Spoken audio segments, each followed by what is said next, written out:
Now, tell me about this outstanding bet you got or non-bet that he didn't take with Larry David about one time when you talked about that was CIA about how you bet him and that you would stand out on Sunset. You bet his ass a year's salary and don't put no names on no scripts and who got the best scripts. Well, you just told the story, but I came obviously with a chip on my shoulder.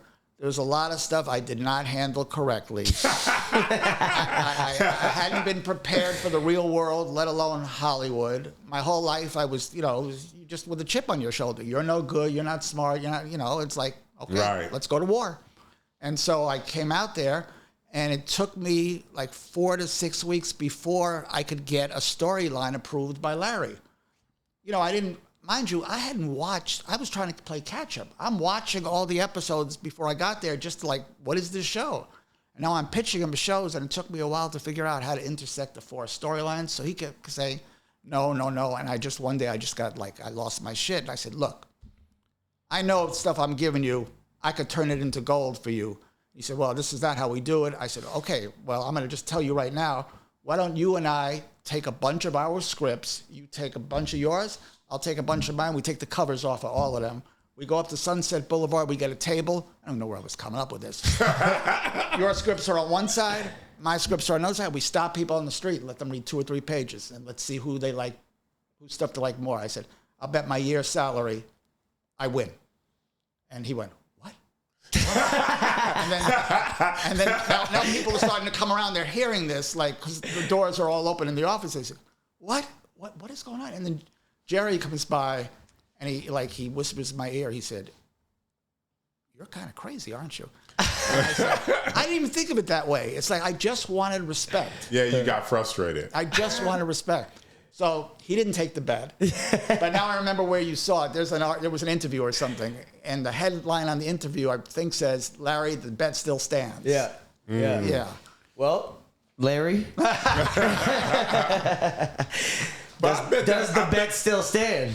But I bet that changed their perception of you immediately after you announced or offered him or challenged him with that bet. It did, for better and or worse. I mean, the other writers thought, like, this is like, who is this street urchin who they just dragged in, who doesn't know like how life's supposed to work out here? And then there were other people who thought, boy, I got to watch this. I like his balls. It was not in retrospect, it was not the best move. I made a lot of missteps in the television world because I really didn't feel my best work was being put forward in television. I was a playwright at heart. I also have made a couple of movies, like one, I sent it to your friend the other day. Okay. There's a cult classic movie I made just before I moved out here called The Search for One-Eyed Jimmy. And it was this street film, but it had this unbelievable cast back then. It was Sam Rockwell, Samuel L. Jackson, John Turturro, Steve Buscemi, Jennifer Beals, Tony Sirico, who went on to half this cast went on to The Sopranos later, which is another story where it's for another time.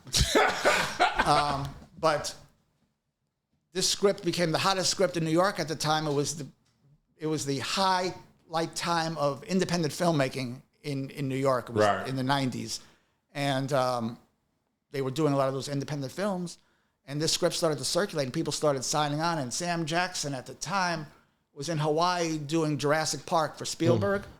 And the casting director just sent him the script. He said, I'm in. And he paid his own way to flew himself back. Damn. Film the role. And I remember him telling me the story that he told Spielberg, I need 3 days off. For what? I'm going back to do a movie. He said, you're doing my movie. He said, no, I'm doing this independent movie in New York. He said, what? But he said, all right, go. And he came back, and it was it's an iconic role he played based on a guy that I grew up around called Colonel Ron, this crazed Vietnam vet who used to fish in the canal in Brooklyn where all the dead bodies were floating by. It was just a crazy film. Now, it took a few years to get released, right? Because somebody didn't sign off on their SAG waiver. That's right. Yeah. Yeah. And I'll tell you this. Who was it? Okay. Amongst all the big names, I also put in 3 guys who were friends of mine, actors who were friends of mine, who ordinarily would not have been in this because there were bigger names who wanted those roles, but I had promised them these roles when I was first starting out, and I kept my word. One of them was the ex-boxing champion Ray Boom Boom Mancini, who was in the film. Another one was the doorman at the San Moritz Hotel named Nick Turturro, who was John Turturro's brother and went on, because of this movie, to star in NYPD Blue, among other things. He turned out to be a little, I don't know, whatever. Let's just say I put my shit on the line for him. Yeah. And then there was this third guy, actor, named Holt McCallany, who's a decent actor. And as a matter of fact, he plays the father in this wrestling movie now, The Iron Claw. He's the father. Yeah. Okay. He's been around Mindhunter, too. Yeah. Yes. Yeah, you know all the shit he's done. Anyway, there's a dance scene in the movie where he plays the documentary filmmaker who goes home to Brooklyn to document the search for this missing guy, One-Eye Jimmy. Everyone, where could this guy go? He never leaves the neighborhood, right? So he's doing a movie within the movie, trying to find him. And there's a dance scene where John Turturro, this is a whole nother story too. John Turturro plays this character called Disco Bean, who was based on a neighborhood character who danced in all these abandoned warehouses. You know, even though the disco was way past us, he was still dancing.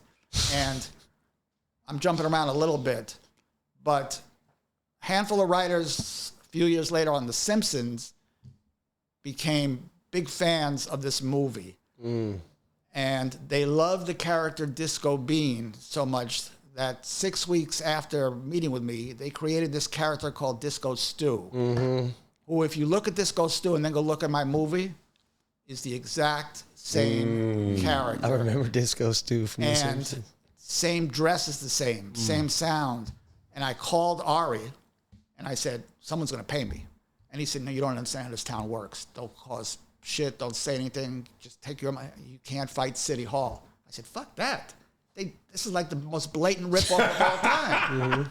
So he said, don't do it. Don't do it. Don't do it. I said, you got to get behind me. He said, can't do that. I said, really? So I got this lawyer. It's like ambulance chasing lawyer. Right. And we go to Fox, and my lawyer, on my behalf, nobody would hire this guy now. It's like a joke. I remember my wife saw the lawyer. She said, I thought that was the gardener. I said, no, that's the lawyer. That's my lawyer. She said, oh, God, please. She said, I'm going to start packing because we're going to be sent home very soon. I can feel this back to New York.